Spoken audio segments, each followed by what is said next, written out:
അന്വേഷിക്കട്ടെ. പൊന്നോണത്തിന്റെ വരവറിയിച്ച് സിലേഷിന്റെ വീട്ടുപറമ്പ് നിറയെ ചെണ്ടുമല്ലി പൂത്തുലഞ്ഞു. കണ്ണൂർ അഴീക്കോട് ചാൽ ബീച്ചിന് സമീപത്തെ പുത്തൻപുരയിൽ സിലേഷാണ് വീടിനോട് ചേർന്നുള്ള 30 സെന്റ് സ്ഥലത്ത് പൂപ്പാടം തീർത്തത്. മന്ത്രി എം പി രാജേഷ് വിളവെടുപ്പിന്റെ ഉദ്ഘാടനം നിർവഹിച്ചു.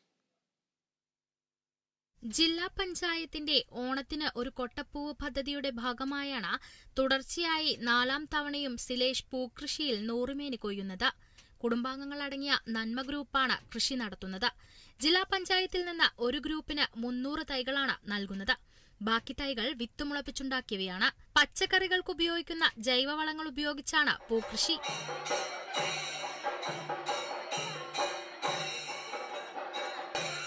ഒരു ചെടിയിൽ നിന്ന് 75 പൂക്കൾ വരെ വിളവെടുക്കാൻ കഴിയുമെന്ന് സിലേഷ് പറയുന്നു. ഓണ സീസൺ കഴിഞ്ഞാൽ നെല്ലും പച്ചക്കറിയും കൃഷി ചെയ്യുന്നുണ്ട്. അമ്മ വിമല, അച്ഛൻ സുജീന്ദ്രൻ, ഭാര്യ റെജീന എന്നിവരും സഹോദരങ്ങളും കൃഷിക്കായി സഹായത്തിനുണ്ട്.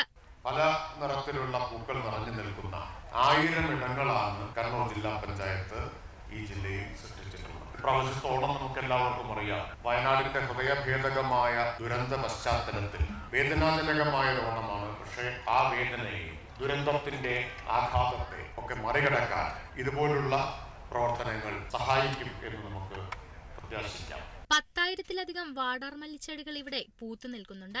കഴിഞ്ഞ വർഷം കിലോയ്ക്ക് 200 രൂപ നിരക്കിലാണ് പൂക്കൾ വിറ്റത്. ഇക്കുറി വിപണി നോക്കി വില നിശ്ചയിക്കും. ഓണത്തിന് 10 ദിവസം മുൻപാണ് ആദ്യ വിളവെടുപ്പ്. മഴ കനക്കുന്ന സാഹചര്യത്തിൽ പൂക്കൾ നശിക്കുമോ എന്ന ആശങ്കയും സിലേഷിനുണ്ട്. വയനാട് ദുരന്തത്തിന്റെ പശ്ചാത്തലത്തിൽ ഓണാഘോഷ പരിപാടികൾ കുറഞ്ഞാൽ പ്രതിസന്ധിയാകുമെന്നും മരപ്പണിക്കാരൻ കൂടിയായ ഈ കർഷകൻ പറയുന്നു. Kerala vision news, Kannur. ഓണത്തെ വരവേൽക്കാനൊരുങ്ങി കണ്ണൂർ ആറളം ഫാമിലെ ചെണ്ടുമല്ലി കൃഷി. ആയിരക്കണക്കിന് ചെണ്ടുമല്ലി പൂക്കളാണ് ഇവിടെ പൂത്തുലഞ്ഞു നിൽക്കുന്നത്.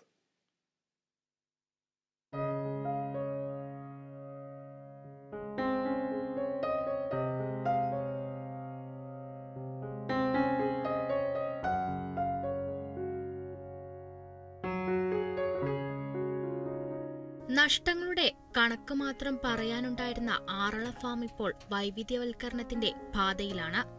വൈവിധ്യവൽക്കരണത്തിന്റെ ഭാഗമായാണ് ഫാമിൽ കൃഷി ചെയ്യാൻ തീരുമാനിച്ചത്. ഓണക്കാലമായതിനാൽ ഇതിനായി ആദ്യം തിരഞ്ഞെടുത്തത് ചെണ്ടുമല്ലി കൃഷിയാണ്. 3 ഏക്കർ സ്ഥലത്ത് 16,000 തൈകളാണ് കൃഷി ചെയ്തത്. ആറളം ഫാം വൈവിധ്യവൽക്കരണത്തിന്റെ പാതയിൽ കൂടിയാണ് ഇപ്പോൾ നീങ്ങിക്കൊണ്ടിരിക്കുന്നത്. അതിന്റെയൊക്കെ ഭാഗമായി നമ്മൾ പലതരത്തിലുള്ള കൃഷികളും ഇപ്പോൾ ഇവിടെ അനുവർത്തിച്ചു വരുന്നുണ്ട്. അതിന്റെ ഭാഗമായി നമ്മൾ ഈ വർഷം പൂക്കൃഷി ചെയ്യുന്നതിന് വേണ്ടി തീരുമാനിച്ചു. ആദ്യമായിട്ടാണ് ഫാമിൽ പൂക്കൃഷി ചെയ്യുന്നത്.